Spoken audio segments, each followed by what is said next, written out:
that we came up with using our example for our person making $32,000. What ended up being the average tax rate? 8.6%. Do you guys have that down in your notes? If you don't, make sure it's down in your notes because that's something you need to be able to calculate. And it's also something important for you to carry forward the rest of your life because you will get into discussions like that on what tax bracket do you fall into and should we have a flat tax or should we, what's the best thing to do? Trust me, you're going to continue to have those conversations even if you're not that into this subject. Those topics are going to come up. I told you about my buddy Mike Smith that I used to flip steaks with, having that confusion. So that comes up all the time in very normal places, not econ classes per se. So our average tax rate with that problem was, what was our tax amount again? 4,750?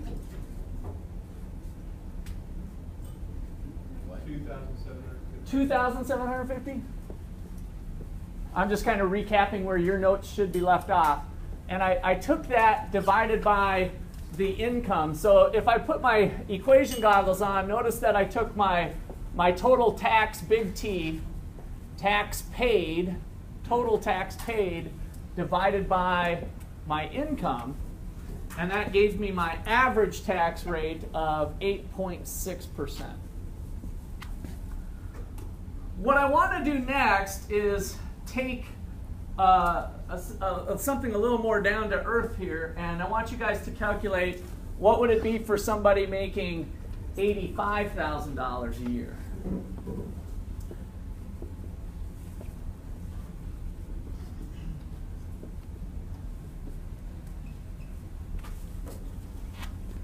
So using the brackets we did last time, come up with our total tax, big T,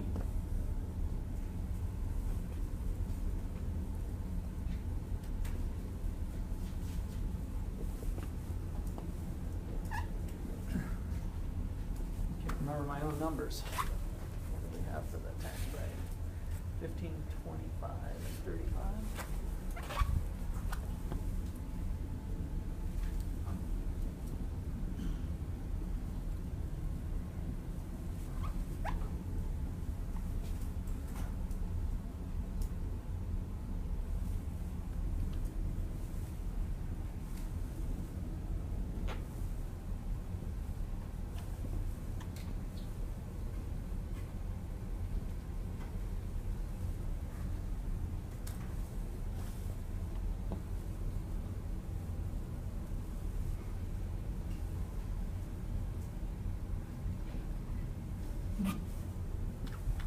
As soon as you get an answer, tell me what you got.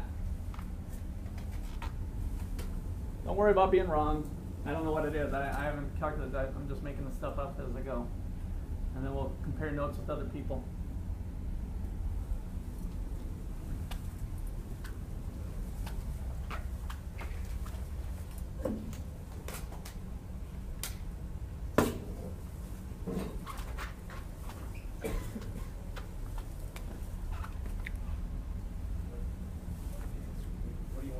The total tax. 18,400.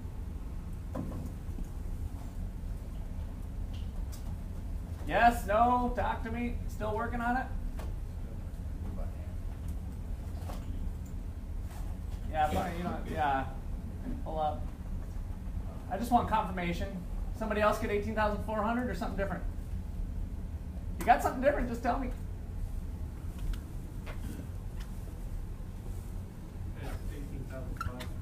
18,500. You agree? Yeah. So now we got two. I'd like one more confirmation. 18,400. So we still got dispute. I got 500. You got 500, 500? Who else? You got 500. Okay, so it sounds like I got three 500s.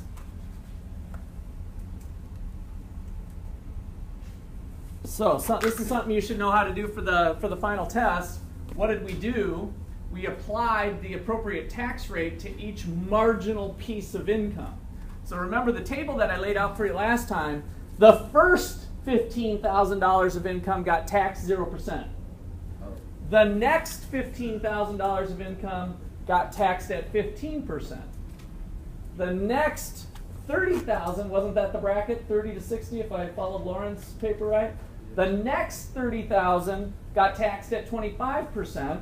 Now keep a mental note of what we're doing here. 30 plus 15 plus 15, 30 plus 30, 60. I made 85,000. So I need another 15,000. The last $15,000 of income got taxed at 35%. Okay? 25,000, so there's a mistake here. Oh, me? Did I have a mistake? Which one? Here? 35% is. Yes, you are correct. 25,000. Thank you. And you got 500 too? Okay. Any questions on that calculation? You need to know it for the test, which is the Wednesday after spring break, by the way. Our last official class meeting is this Friday. We're getting close. Okay. What is the tax rate, the average tax rate for our normal middle class family here? What is the tax rate?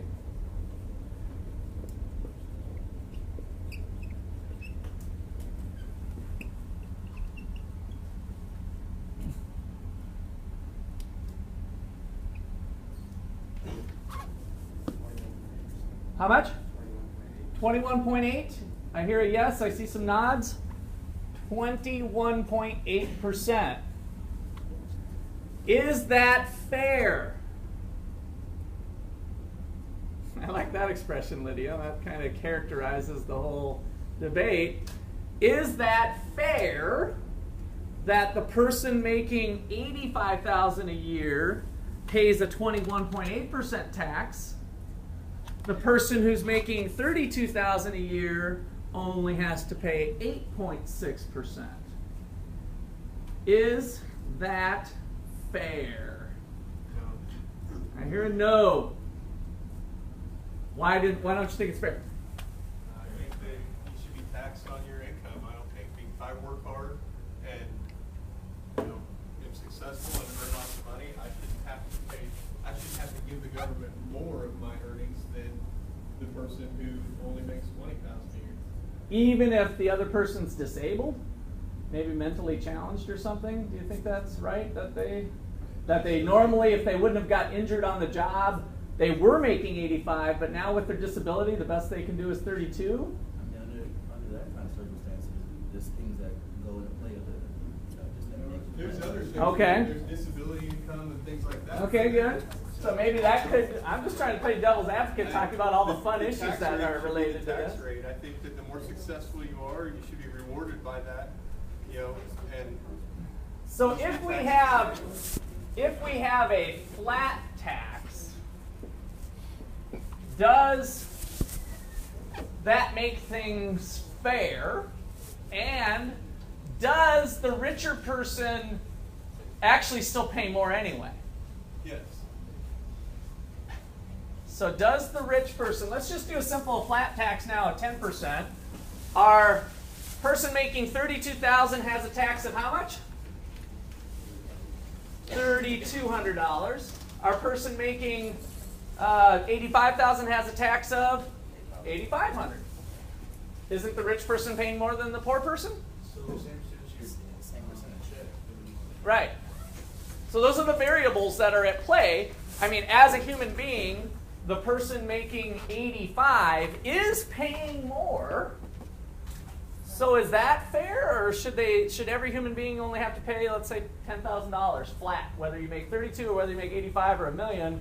Then all the tax, our human being taxed in the United States is $10,000 per person. Maybe that would be more fair. Connor? That's different because it's taking 1% of those paychecks that don't make as much. But if you tax the same amount for every paycheck, and everybody's paying a certain amount of their paycheck every month instead of paying a flat rate of $10,000. Okay. So yeah, most people aren't in favor of the flat tax payment, which is what I just said with every human being pays $10,000. There's a few people out there that are proponents of a flat tax rate, which is this version here, where everybody pays the same. Again, the person making more money still pays more tax, but it's proportionately the same as the other person's. Okay? So lots of interesting issues. I don't have an answer for you. I guess I will go a little bit out on the limb that I'm okay with what's called a proportional tax.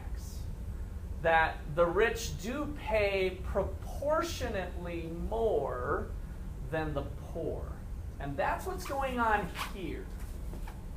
This is a proportional tax, or a progressive tax, rather. A progressive tax.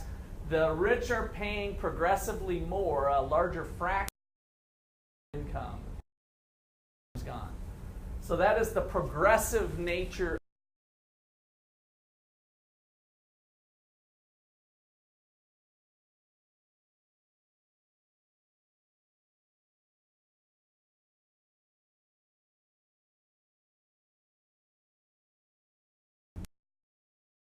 That's what was on the screen.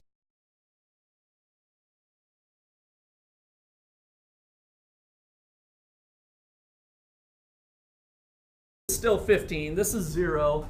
But if we ratchet this up to 70% or 50%, or you pick a number, right? That's where the debate comes in, is what should that number be? Some people might argue to go back to a flat. Again, the flat just means 10, 10, 10.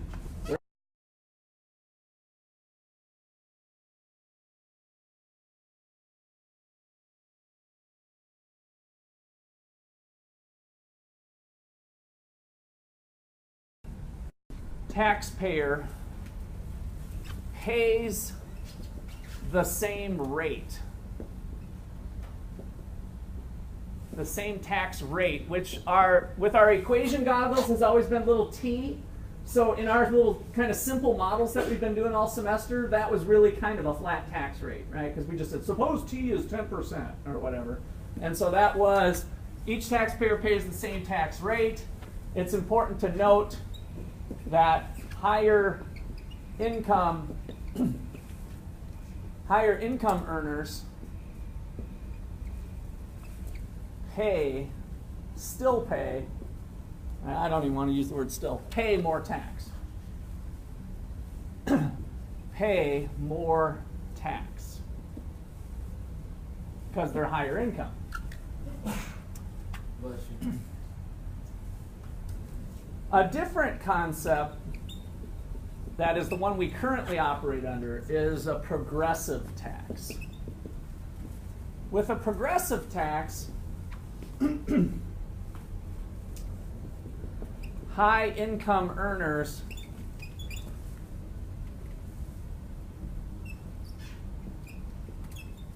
pay proportionately more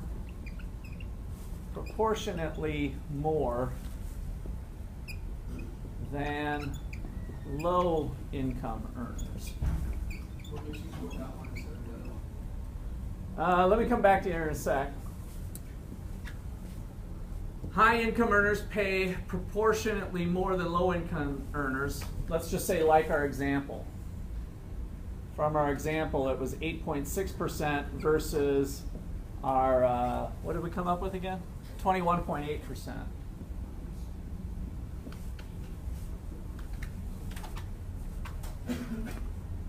And so this is the more you make, the more they take, is this progressive nature of our current system. So this is the current U.S. income tax system, the U.S. current system.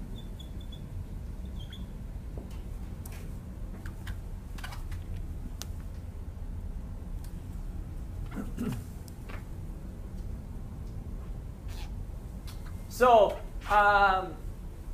so to get back to your question of why I think some progressive nature to the tax, Connor, was that you that asked us? Yeah, well,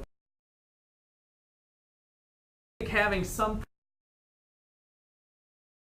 is, for me, my personal decision. It allows the person who's not working at all to have a lot of incentive to go out and at least earn the first 15 in the labor. To talk to you, I don't have even in my mind when is the appropriate time to ramp up to the next level. You know, is that at 20,000? Is it at 30,000? So, but having something like that built into the system, I think is good.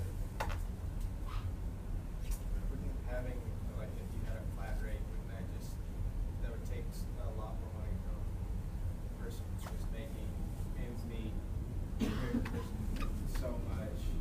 It would, yeah. So under the, I mean, that's what's going on here. If it was a flat tax, then they're going to be paying more than what they would, especially if we look at the $15,000 earner, they pay nothing. It'd be basically keeping them in that lower area. Right. Rather than being. Right. Jeff? But don't you think that that really hammers the upper middle class? Because they're the ones that feel that pinch the most.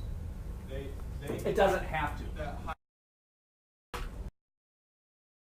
Once you get beyond the big income earners, the millions of dollars a year, So- it probably doesn't affect. So them. Jeff, let me just, that's what I want to make sure I'm careful about what I'm saying here is that, is this, watch what I'm going to do, is this still progressive?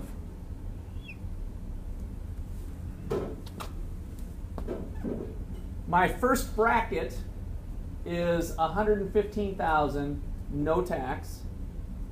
Above your next 15,000 gets hit with 15%. So now you're making $130,000, right?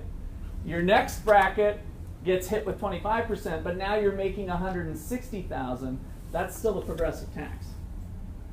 So you see how we can play with the numbers to kind of achieve what you're asking is, don't you think this hammers the middle income people? The answer is no, it doesn't have to. We could make this first bracket at $315,000. Nobody out there gets taxed as long as their income's below $315,000. Nobody pays any tax. Your first $15,000 after that gets hit, or every dollar earned after that gets paid 75%. This is a progressive tax, right?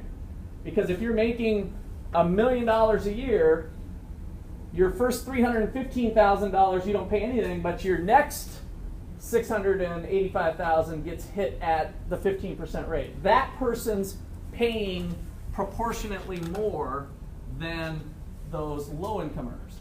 See what I mean? So it's the structure of it, the debates of who gets hit and all of that.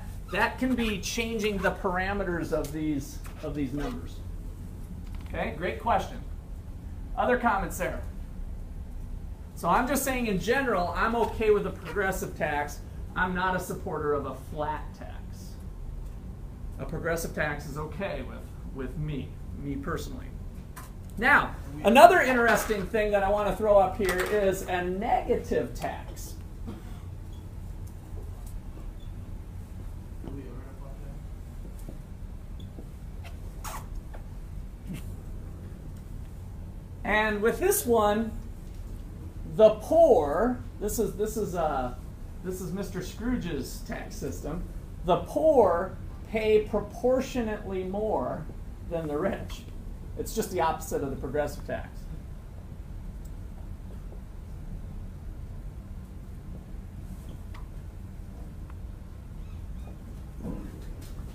The poor pay proportionately more than the rich.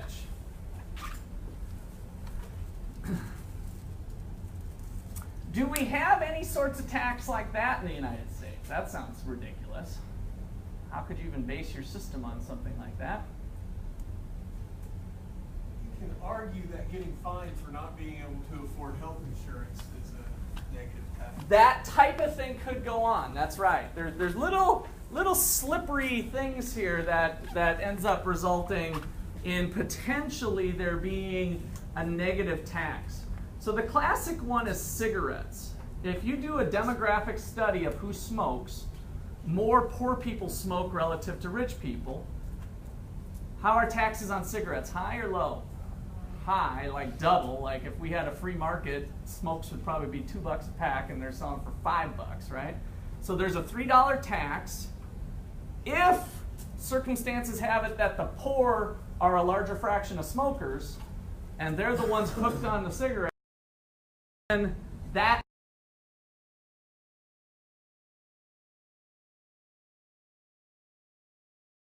paying proportionately more of that as a fraction of their income.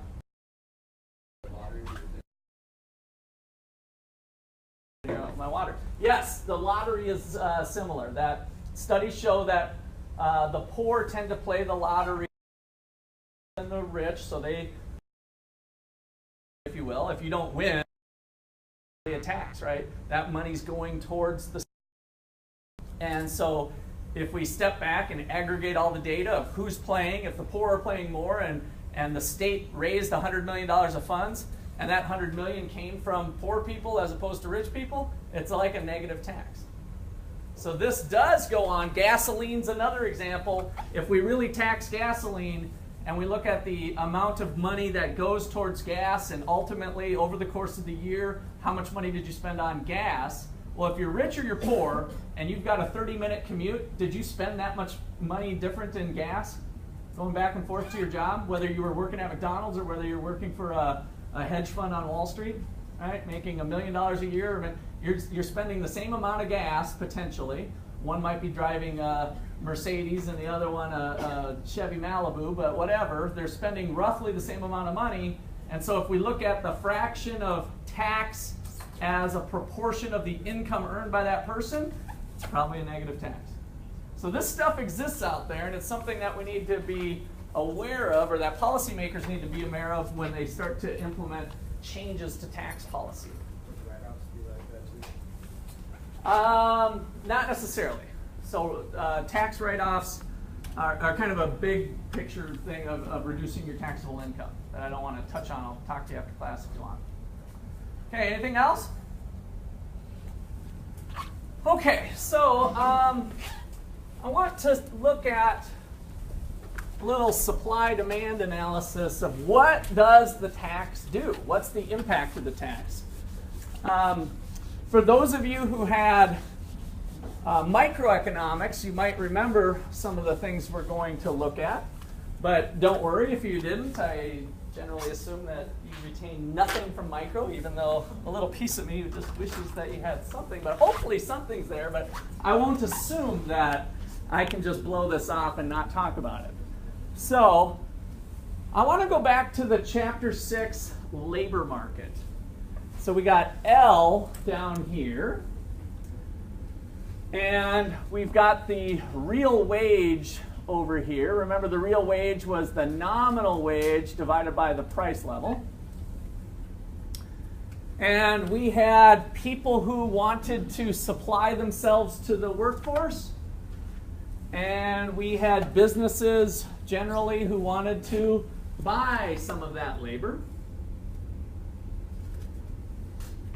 Those two parties got together in a free market system, and supply equaled demand with a certain amount of hours being worked. So L was labor hours, and maybe they were making $13 an hour was the real wage.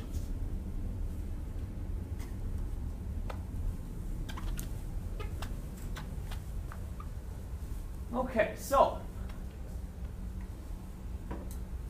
let's think through, before I do the mechanics of the graph, let's think through. The government has an idea. They're like, you know what? I'd like to have some money so I can buy some more weapons of mass destruction. We've never taxed labor before, but what the heck? Let's just throw a tax on labor. So then we'll make those employers pay for that tax, or however we want to characterize it.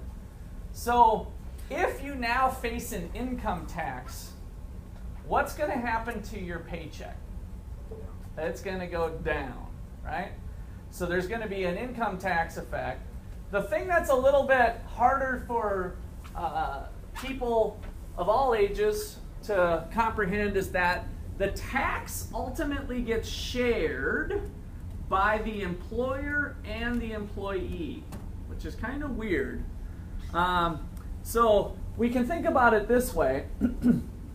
If we if we implemented a tax on the labor supply and the people had to pay it, so let's just say it's a $3 tax. So what would I be making, if I was making $13 an hour, what would I be making after the tax? 10, right? Now, do I want to go to work as much? Does that give me incentive to work or to work extra hours or whatever, right? So it kind of works in the opposite direction as far as incentives go, that I might choose to work a little less hours, I might choose to stay at home with my family or whatever. It's going to deter some of the hours that I have. And so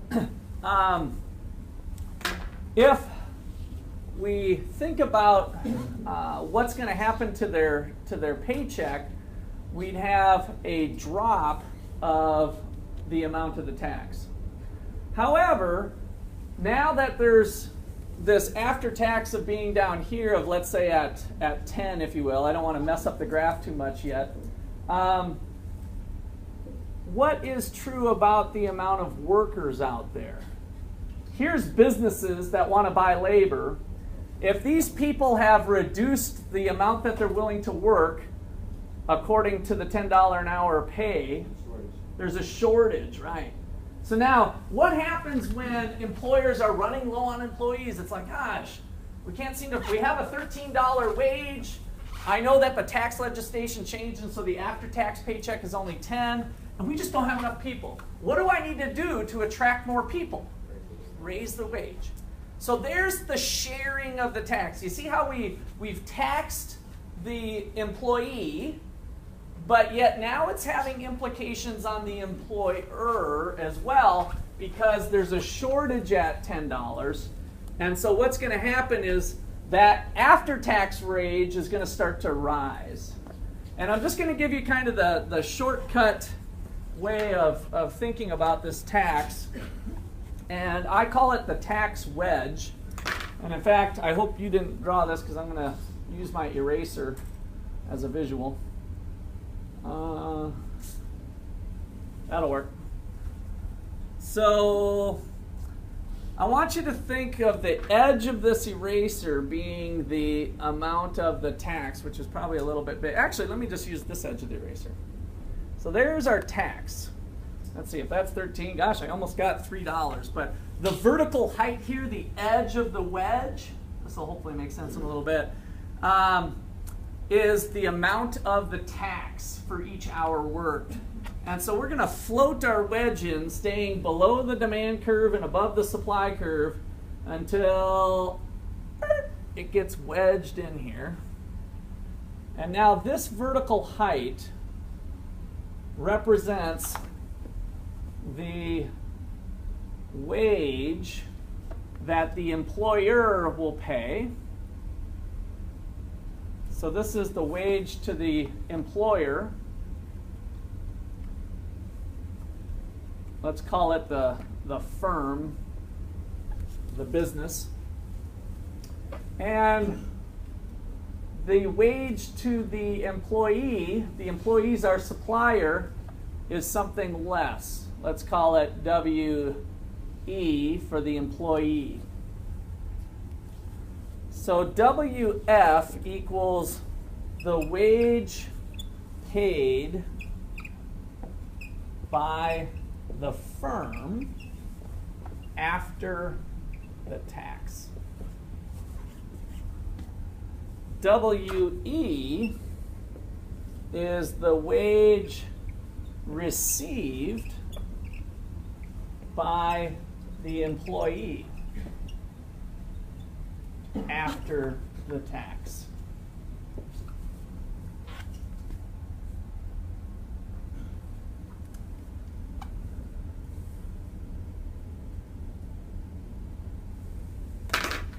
So the one key result we get is that what the employer pays is not what the employee gets, because part of it's going to the government.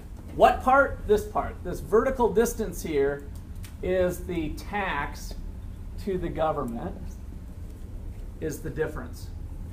So T equals the difference between what the firm pays and what the employee gets. WF minus WE, whatever those numbers turn out to be, and I'm going to give you some numbers here in a second.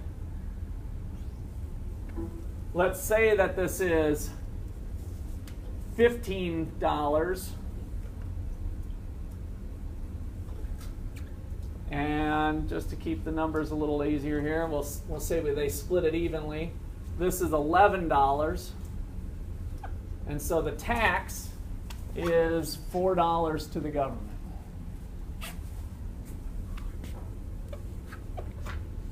So T equals 15 minus 11 equals $4.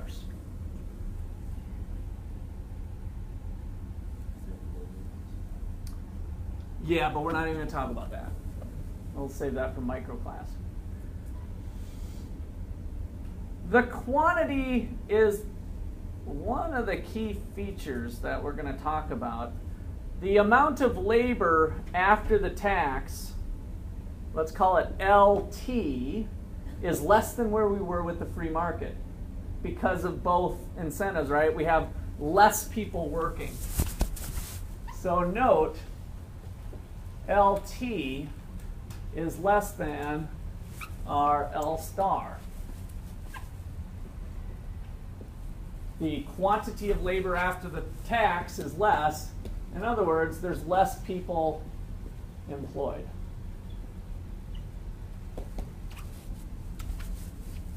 Less people being hired, less people working. Okay, questions? Yeah. To go back to the previous chapter, would that eventually shift the long-run aggregate supply? Yes. So the tax, with the tax in place, once things are stabilized, we have kind of permanently taken out some of the labor that was out there. So it has changed our potential for the economy given the current tax system. Which is, I'm glad you brought that up. That's an important point I'll come back to in a different way if we change the tax system.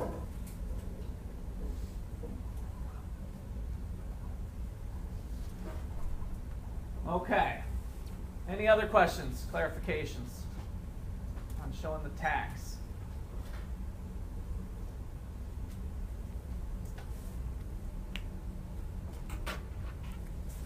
All right, so we have a little project for you that you might remember from your syllabus. And so that is due on, I think it's in your syllabus, or we've talked about it. It is in your syllabus. Monday, March 16th is an article review about the fair tax, which is the topic we're going to start to get into now. Not flat tax, but fair tax that we're going to spend a little bit of time on. So we have some time. We still got class Friday. After spring break is your due date. You won't be meeting, but your fair tax review will be due, and then Wednesday will be our final. Some of you have asked, will we have a review session? We'll also have a review session on that. I haven't talked to John if we're going to do Monday and Tuesday again, but if he can. How many people, is that still true then with your schedules? That either Monday or Tuesday? How many people would want to come for this upcoming one, would need to come on a Monday if they were going to come at all? Okay, and how many people would be able to come on the Tuesday? Okay, so there's a good mix, so we'll try to make that happen one way or the other. So, we're going to look back to our PowerPoint here.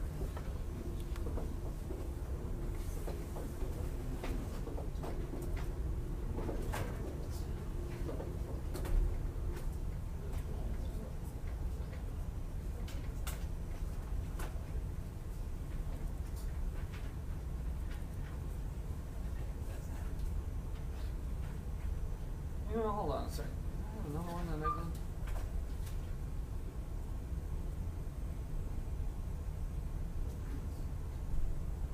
Yeah, okay, that's the one I want. All right, so we went through part of this one before.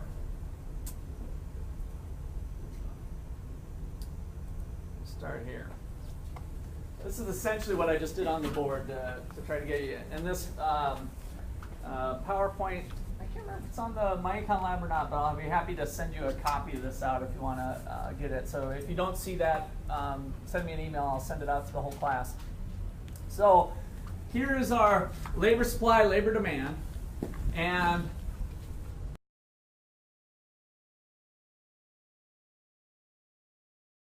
the tax is that you're placing that burden on the suppliers, the households, being a shift up by the amount of the tax.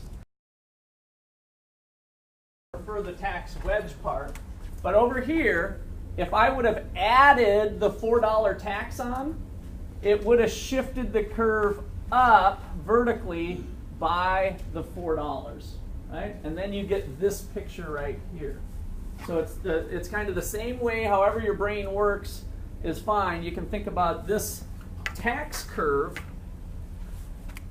with the effects of the tax shifting up vertically by the amount of the tax. And then the new intersection point is here, giving us the wage that the employee pays, in this example, $35, and the employee getting something less than that.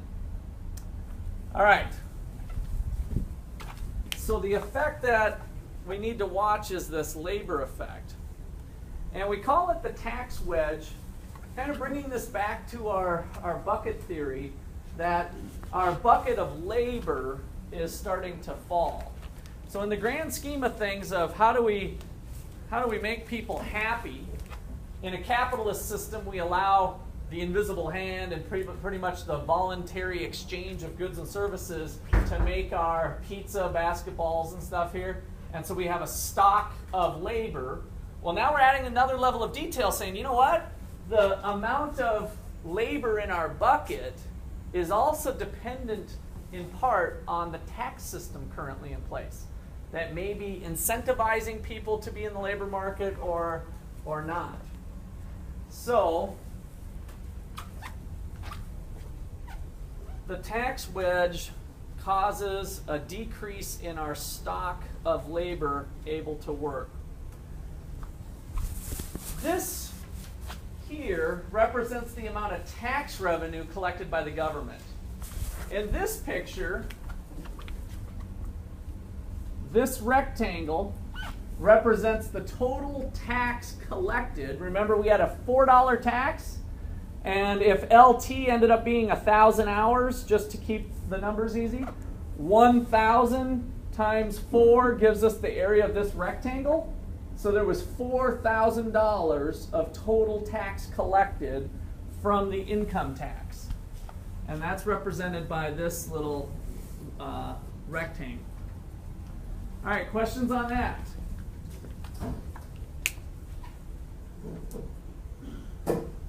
So, what happens in the capital market?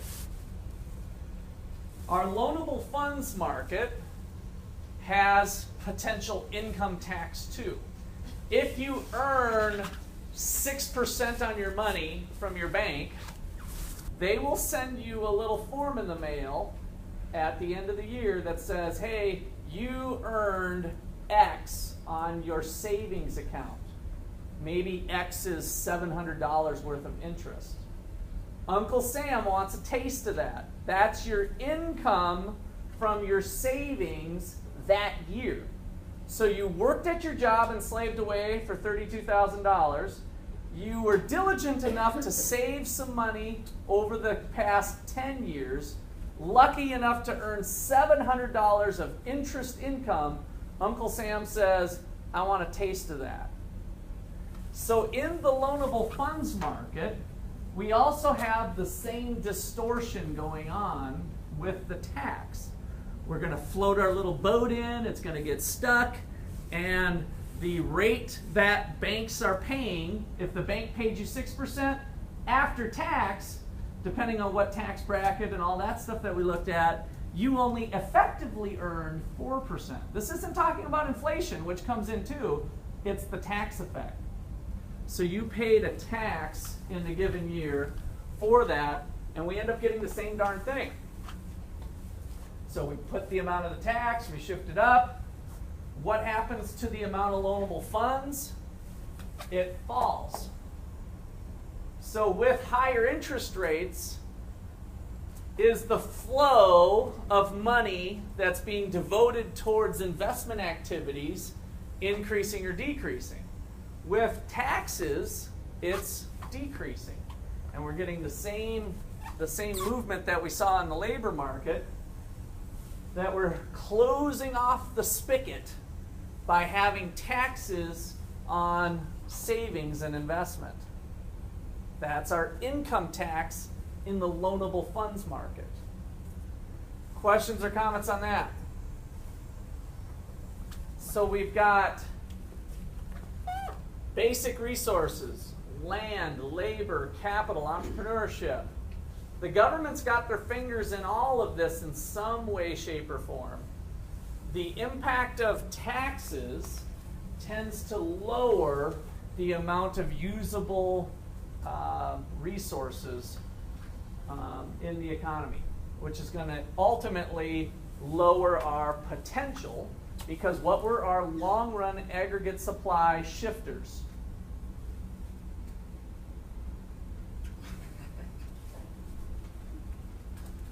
What were things that shifted the long-run aggregate supply curve to the right? Technology, good, that's one of them. Quantity of capital, the bucket of capital, and quantity of labor. Yeah, our basic buckets, right? The only way we get economic growth is by having these buckets get bigger. What this is showing is that the economic analysis of using income taxes to do that causes these buckets to get smaller, lowering our potential in the economy. All right, any other questions on that?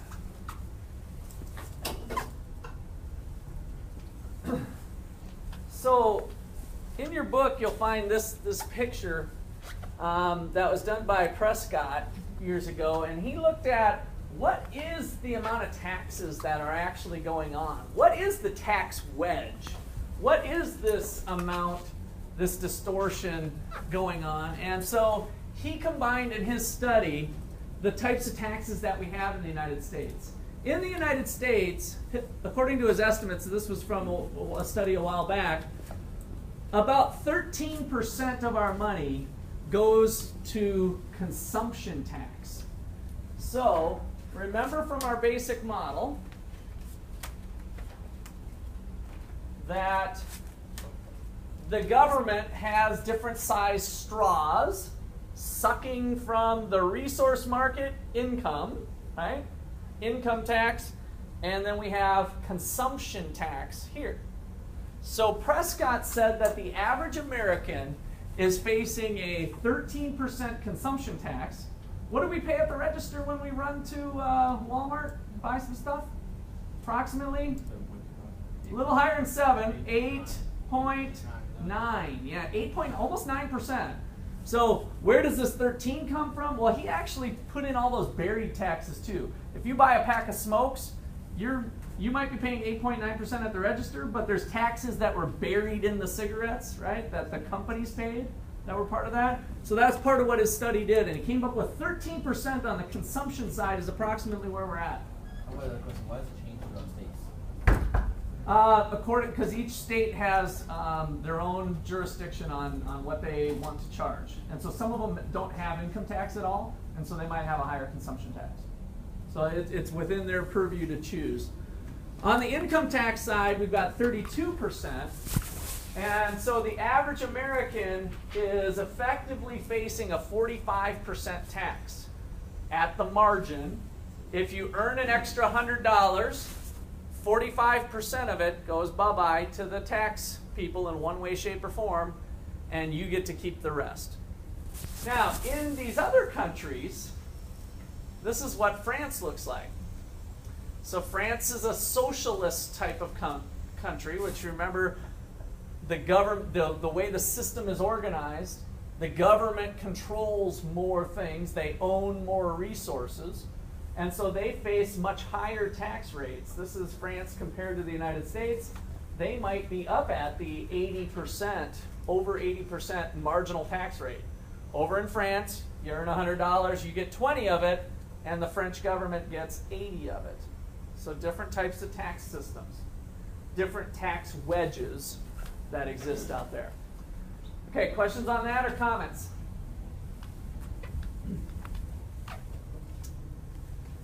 All right, so this was some old data. This is what we did last time. This is from an old presentation. We did this. And we said no. Here we are. So here's our little picture I've been drawing on. So currently in the United States, Prescott estimated that we've got 13% coming here and 32% coming here. So T1 equals 32 and T2 equals 13%. All right, so could we do something different? Do we have to do both? Good critical thinkers coming out of Ottawa University should question the government. They should question authority, be respectful, but question, do we have to do both? Is there another way possibly? I mean, everything's potentially up in the air. Do we need to have both?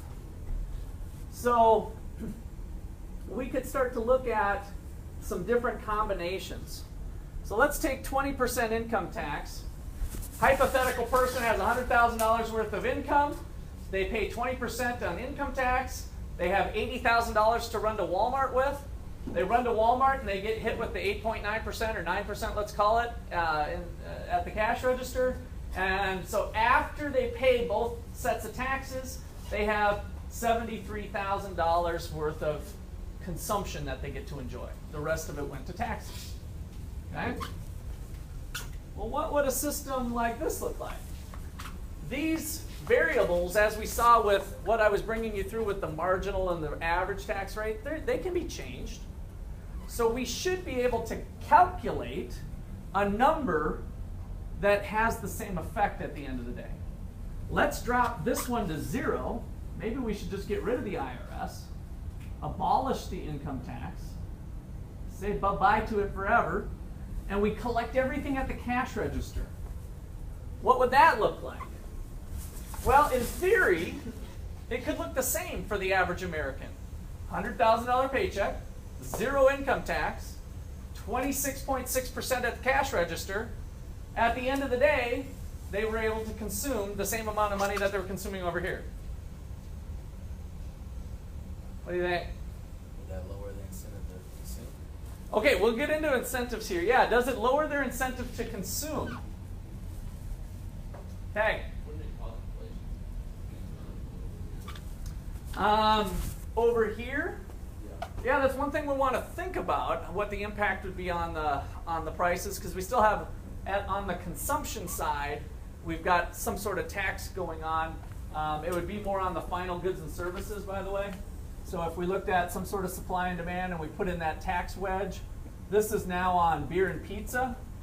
And so the beer price would be higher than what the employee paid after the tax, right? Their effective price, the consumer would pay $126 for the good, right, or whatever. So there'd be still a sharing arrangement.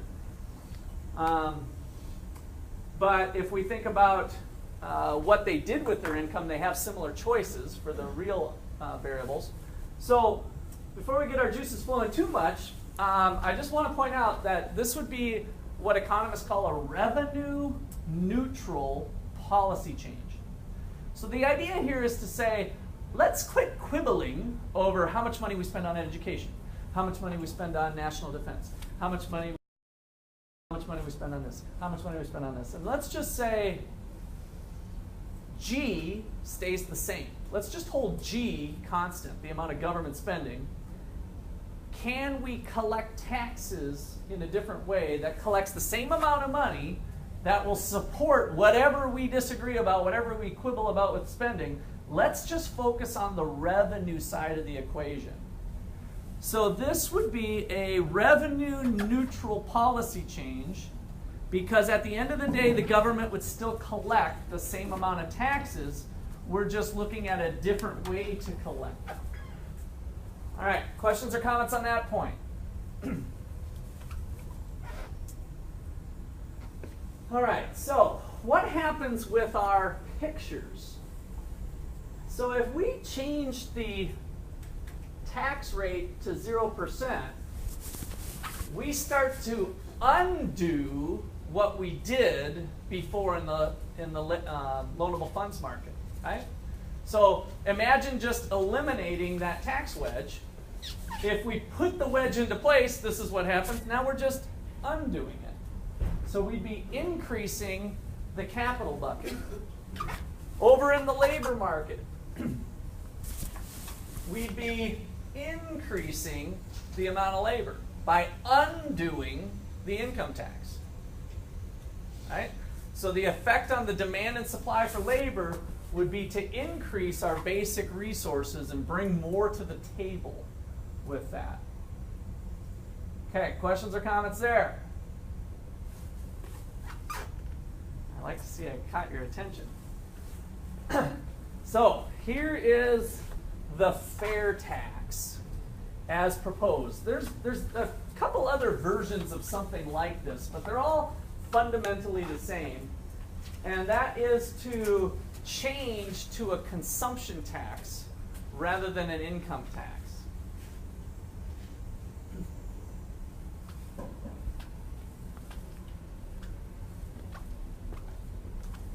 So, I've got a little handout for you that I'll start to pass out. It's got 4 pages that I've condensed to a simple front and back one.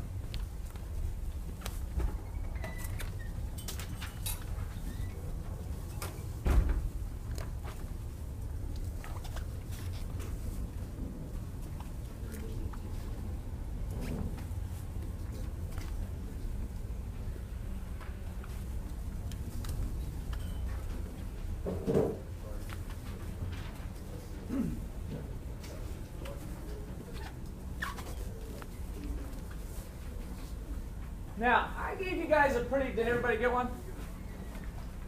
No? You guys got some extras? I thought I had enough to. You got enough? Everybody got one? I got more, so. Okay, you got a few extras? Just hang on to it for now. Okay, so let's start thinking now what this would look like. What would this look like? So what do I mean by transparent here? Did you guys follow what I meant by the marginal tax rate okay after we worked through the problem? The whole $85,000 on how you'd calculate your total tax? Did it take a little bit of time to learn it? Do you think the real tax code is about the same in complexity that I just showed you? Or way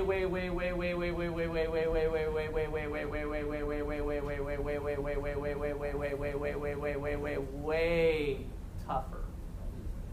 The latter, yes.